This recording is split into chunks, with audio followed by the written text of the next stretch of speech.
கிருஷ்ணகிரி மாவட்டம் பர்கூர் அருகே கட்டுப்பாட்டை இழந்த சுற்றுலா வேன் சென்டர் மீடியனில் மோதி கவிழ்ந்த விபத்தில் ஓட்டுநர் உட்பட 22 பேர் படுகாயமடைந்தனர். காயமடைந்தவர்கள் மீட்கப்பட்டு மருத்துவமனையில் அனுமதிக்கப்பட்டுள்ளனர். இதுகுறித்த விவரங்களோடு நமது செய்தியாளர் மூவேந்திரன் இணைகிறார். வணக்கம் மூவேந்திரன், மேலும் விவரம். நிச்சயமாக ஜெயஸ்ரீ, சென்னை அம்பத்தூரிலிருந்து இன்று விடியற்காலை மினி பேருந்தில் ஒரே குடும்பத்தைச் சேர்ந்த உறவினர்கள் தருமபுரி மாவட்டம் ஒகேனக்கல் அருவிக்கு சுற்றுலா செல்ல திட்டமிட்டு அதற்கு வாடகை வாகனம் பேசி வந்ததாக தெரிகிறது.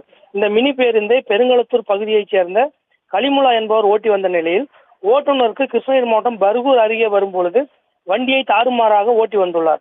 இதனை அறிந்த பேருந்தில் இருந்தவர்கள் ஓட்டுநர் பேருந்தில் இருந்து இறக்கி தேநீர் வாங்கி கொடுத்து தூங்க சொல்லி உள்ளனர்.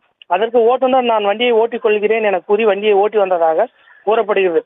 இந்நிலையில் கிருஷ்ணகிரி சென்னை தேசிய நெடுஞ்சாலையில் பர்கூர் அரசு இன்ஜினியரிங் கல்லூரி முன்பு பேருந்து வரும்பொழுது ஓட்டுநரின் கட்டுப்பாட்டை இழந்த மினி பேருந்து சென்டர் மீடியனில் மோதி பேருந்து தலை குப்புற கவிழ்ந்து விபத்து ஏற்பட்டது. இதில் பேருந்தில் இருந்த ஓட்டுநர் உட்பட 22 பேரும் விபத்தில் சிக்கினர். இதில் 3 பேருக்கு பலத்த காயம் ஏற்பட்டு தீவிர சிகிச்சை பிரிவில் சிகிச்சை பெற்று வரும் நிலையில் 17 பேருக்கு காயங்கள் ஏற்பட்டு சிகிச்சை பெற்று வருகின்றனர்.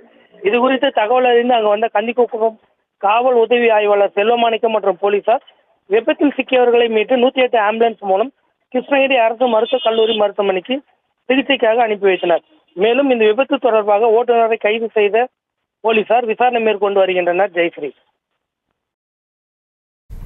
விவரங்களுக்கு நன்றி மூவேந்திரன்.